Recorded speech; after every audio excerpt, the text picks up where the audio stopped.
Okay, Assalamualaikum, selamat petang.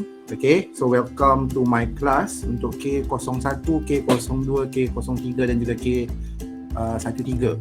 Okay, so kamu pun dah macam dapat bayangan sikit lah macam mana kelas saya pada semester ni. Okay, so tujuan session pada petang ni is very simple. My session kita nak buat, I'm going to introduce you on how to macam mana ikutlah kelas saya. Okay, so as you can see memang saya sentiasa pakai hashtag Team Mr. Shazwan ni. So if ada benda yang saya minta kamu buat untuk upload ke social media ke apa tu, make sure guna hashtag ni lah. Okay, sini kamu pun ada juga.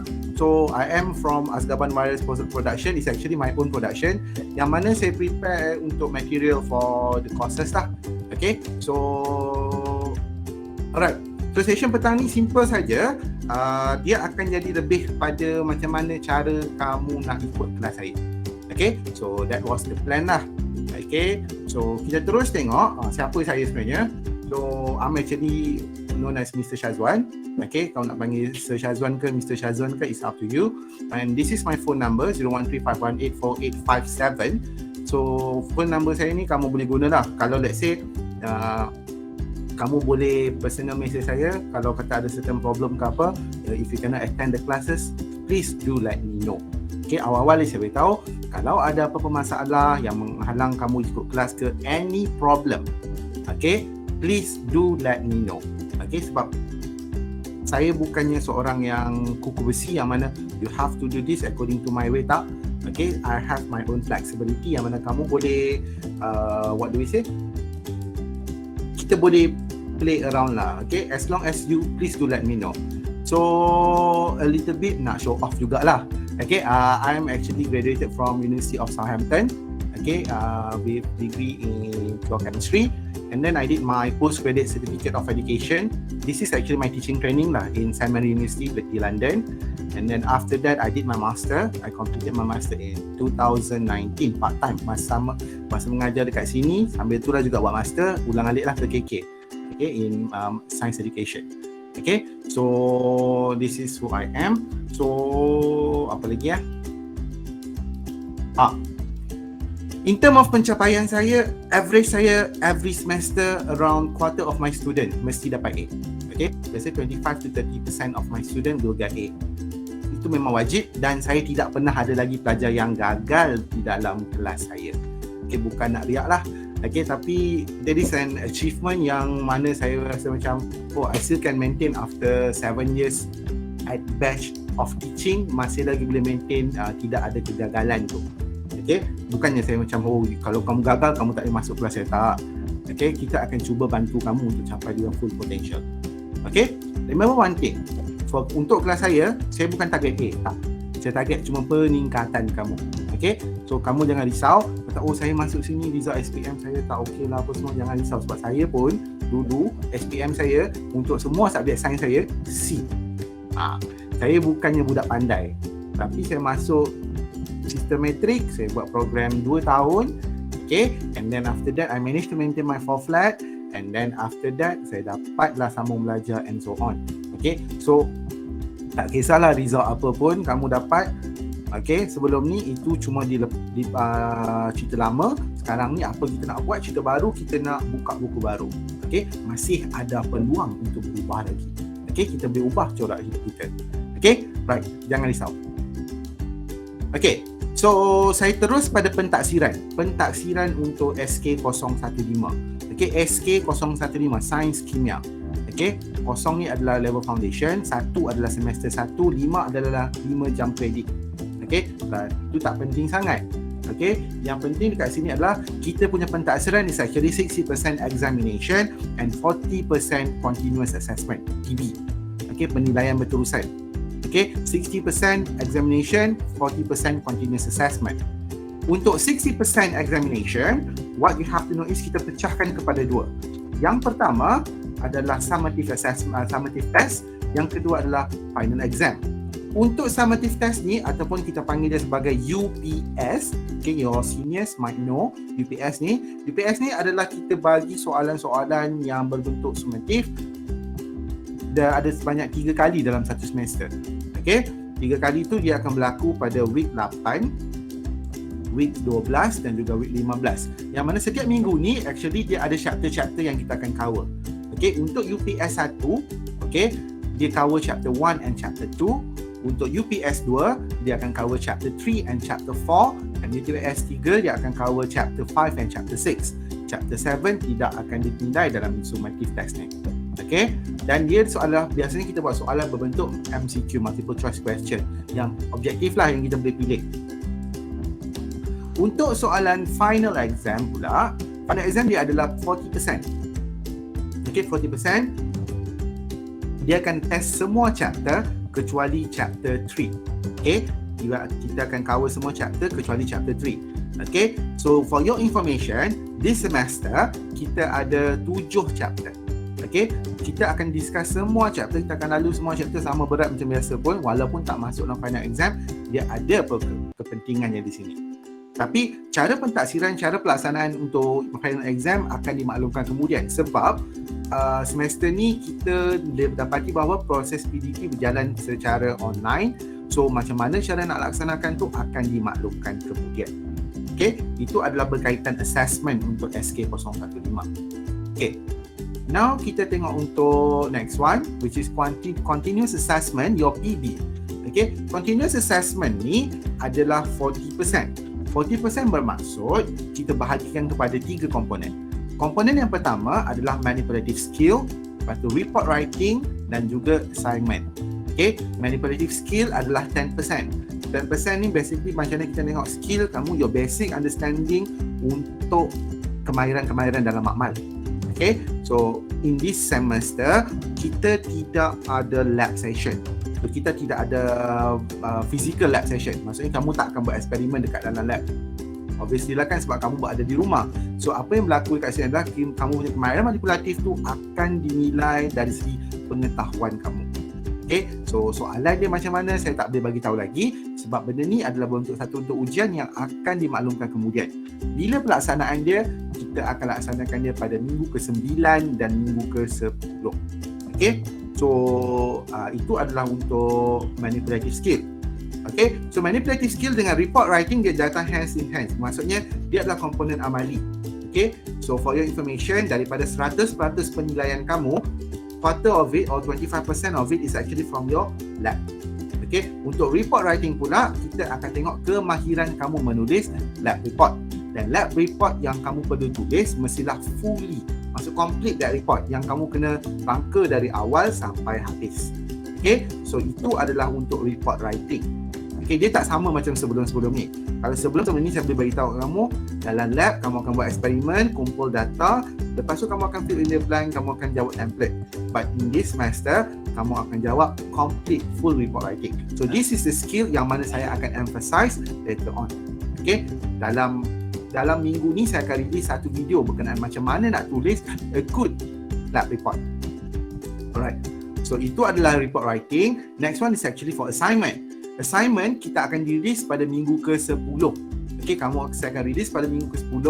Lepas tu kamu akan jawab soalan tu dan kamu akan submit balik pada saya. Okay, so mode of submission saya biasanya saya akan guna Google Classroom. So for your information, Google Classroom mestilah menggunakan email MOE. Saya faham ada sebahagian daripada kamu yang tidak ada lagi ID MOE tu, ID 5 tu. Don't worry, kita akan cuba sort it out secepat mungkin. Okay, so jangan risau pasal berkenaan benda tu. Okay, yang mana terlupa password ke apa ke, tolonglah cari balik password tu. Okay, hubungilah cikgu sekolah kamu ke apa untuk minta password tu. Okay, itu adalah berkaitan assessment untuk SK015. Okay, next one, kita nak tengok academic calendar. Okay, saya suka gambar ni sebab ada student dia candid ambil gambar saya dalam lecture. Okay, ni zaman dulu lah, ada lecture zaman masih kurus lagi, sekarang dah terlebih kurus sekarang ni kan. Okay, so ini adalah untuk academic calendar. Saya akan kongsikan dengan kamu nanti academic calendar ni. Ini adalah rujukan kamu. Okay, dalam ni ada beberapa benda penting yang kamu perlu alert. Yang pertama adalah berkenaan tarikh lah. Okay, kita ada 18 minggu PDP dan minggu pertama bermula pada minggu ini. Okay, this is your first week of PDP. Okay, dalam minggu 1 ni kita akan cover content yang sikit saja. Okay, Lepas tu kita akan ada minggu 2, dan bila minggu yang ada eksperimen, that's when you have job to do that. Okay, nanti saya akan ceritakan lebih mendalam macam mana cara saya buat eksperimen dekat kelas ni. Okay, so kalau kamu notice kat sini, saya ada highlight UPS pada minggu 8, minggu 12 dan juga minggu 15. Okay, dan juga lab test actually saya bagi 2 minggu lah. Tapi kita tengok nanti macam mana pelaksanaan dia. So it's depend on your macam mana JK lecturers yang handle benda ni akan organize. So it will be dilaksanakan secara macam pada satu waktu je. Okay, tapi kita tak tahu macam mana. Kita akan tengok balik pada kelancaran kelas kita semua lah. Okay, dan ini adalah learning objective yang biasanya kita akan cover dalam minggu tu.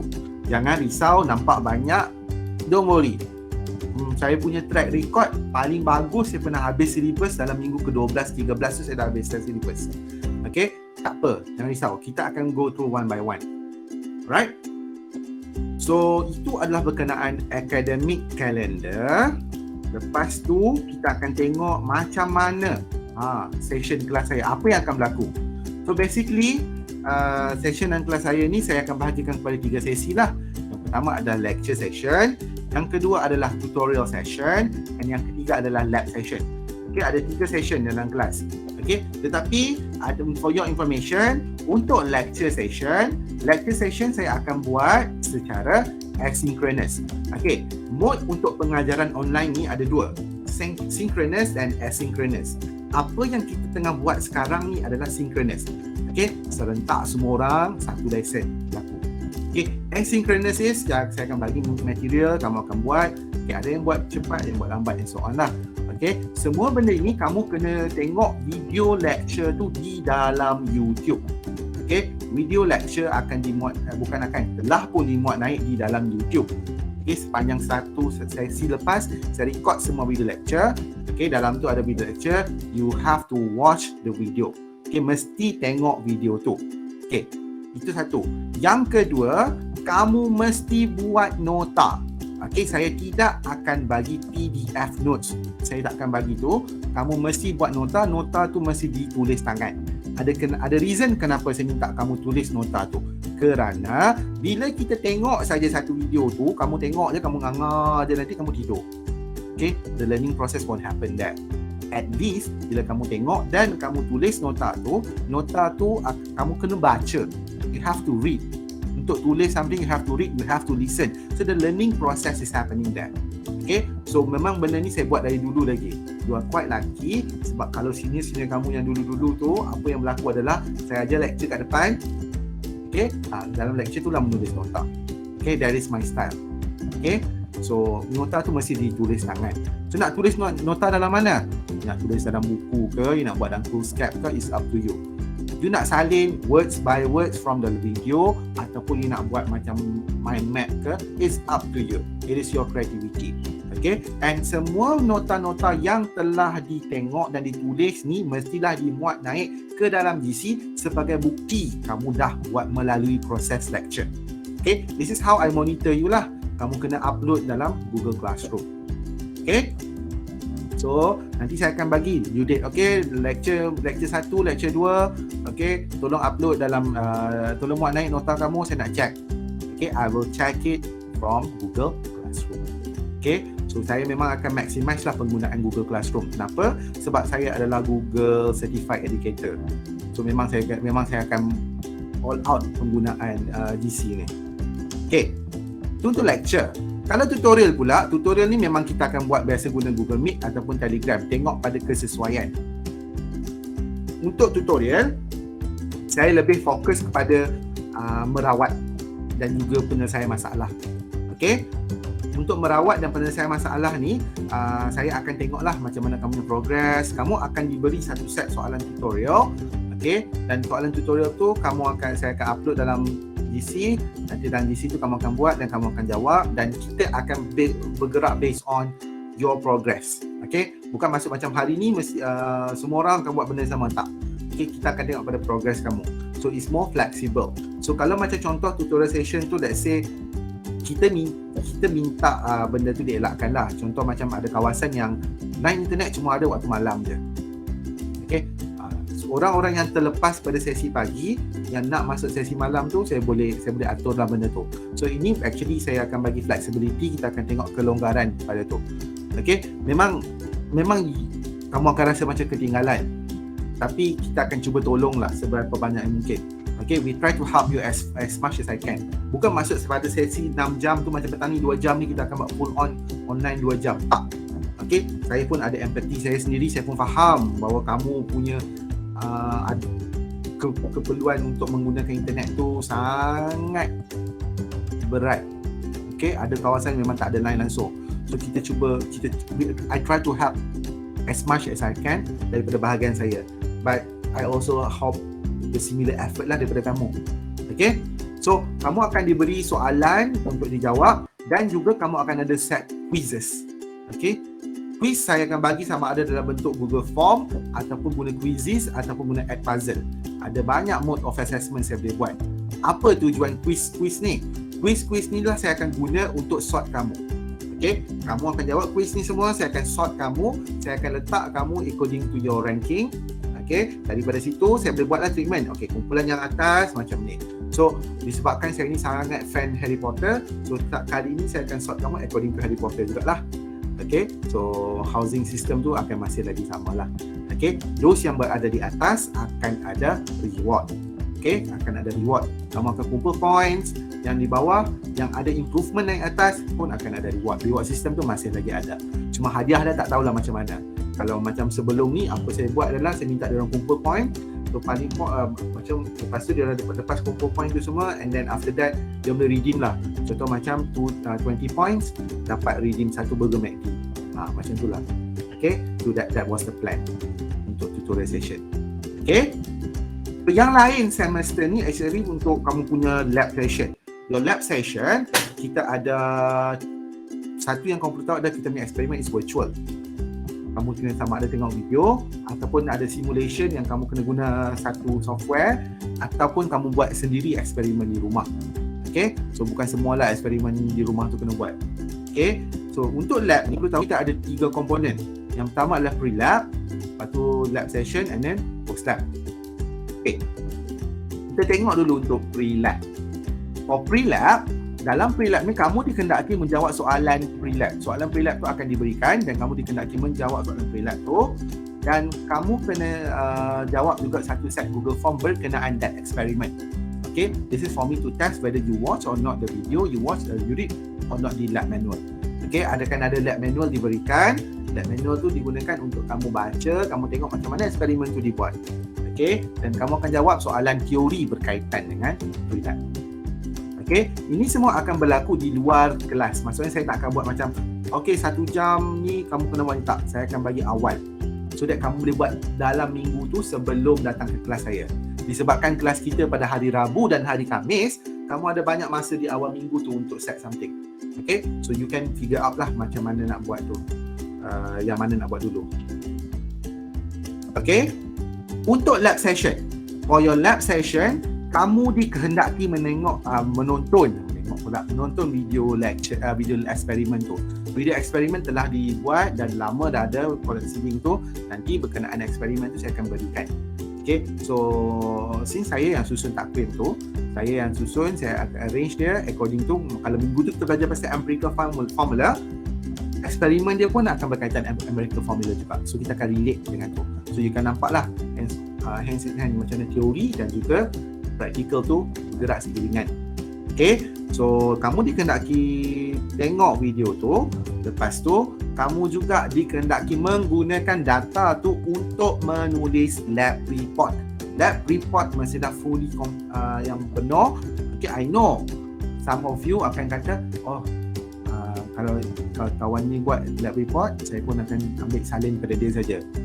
Okay, kamu boleh menipu, tapi saya boleh track kalau orang yang meniru ni semua. So please jangan ada peniruan. Okay, integriti kamu tu sangatlah penting. Belajarlah tulis lab report ni, sebab ini akan membantu skill kamu dalam penulisan akademik dekat universiti nanti.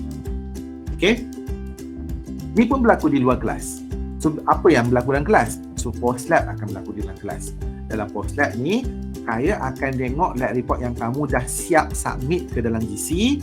Okay, saya akan tanda report tu dan saya akan discuss lesson tu based on the experiment. So saya akan tengok balik eksperimen tu, saya akan discuss apa teori yang ada tu, kenapa benda tu berlaku, kenapa jadi putih and so on.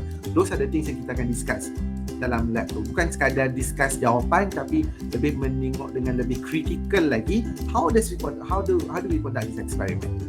Okay, so itulah untuk postcard session. So that's all for now. So do you guys have any question that you like to ask me?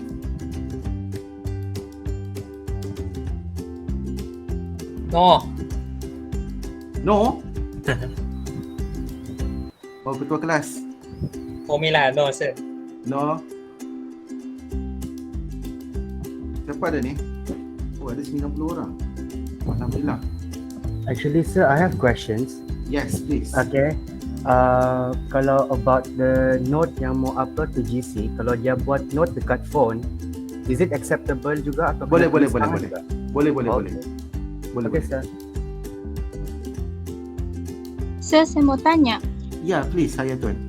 Kalau tutorial kan sir, kalau kami tanya soalan, sir prefer di WhatsApp ke atau di Tele? Saya prefer kamu tanya soalan di Telegram yang besar tu. Sebab soalan kamu tanya tu mungkin orang lain akan tanya juga. So kita boleh sharing kat situ. And tak semestinya saya yang jawab. Boleh juga orang lain jawab benda tu. And saya lebih suka student lain tolong jawab sebab ada proses pengajaran dan pembelajaran antara kamu juga. So I prefer if you ask in the group yang besar tu lah, semua orang tu. Tapi kalau macam segan sangat tu, tak boleh lah nak tanya dekat WhatsApp tu. But saya lebih suka kalau kamu tanya di Telegram yang besar tu. Oh, okay sir. Okay. Dan jangan takut untuk bertanya. Tanya je lah. Tidak ada soalan bodoh. Tanya je. Okay. Even the simplest thing. Tanya je. I have one student tau last batch. Dia tanya soal. Dia nak datang tanya kat jumpa saya tu. Nak tanya tu. Dia tanya soalan kadang-kadang tu paling simple tu. Macam ini. Saya tunjuk kat dia balik je. Oh ya kan? Bila oh ya kan? Tapi student tu maintain for flat 2 dosen. Jangan malu bertanya. Okay? Make sure bertanya. Okay? Okay, sir. Alright. Takwim saya akan kongsikan nanti. And then this session pun saya akan upload dekat dalam YouTube saya. So please go and subscribe to my YouTube. Boleh sir, boleh. Okay, Saya sir. hampir 3K Okay, sudah ni subscriber saya. Okay, Tolong, boleh road to DK. tolong Dapat. promote. Golden play button sir. Golden play button jauh lagi. Tu silver pun Boleh, sir. 10,000. Boleh silver pun boleh sir. Kasih boleh je, sir. Ya kan? Kita cuba je lah. Jap. Silver berapa? 100,000 ke 10,000 kan? 100. 10 10,000 sir. 10,000 kah? 10,000. Itu silver. Kalau golden 100. Ya. Okay. Kita cuba. Okay, berharap Boleh tu sir. Okay, promote lah Share. dengan kawan-kawan kamu kalau ada yang tu nak guna. Tak ada masalah. For me, it's okay. Kalau kamu nak tengok video lecturer lain pun tak ada masalah. Okay? Sebab konten dia still konten yang sama. Cuma how do we say cuma yang saya tu masih design untuk according to my class punya style lah. Okay? So tak ada masalah dekat situ. Macam kalau contoh macam dia bosan dia tengok muka saya, pergilah tengok muka orang lain pun okey je. Banyak lecturer yang best-best ni. Semua best. Alright.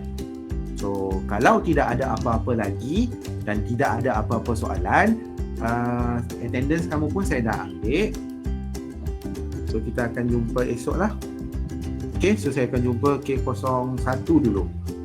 Pukul 8, after that pukul 9 K02, pukul 11 K03 dan 12 K13.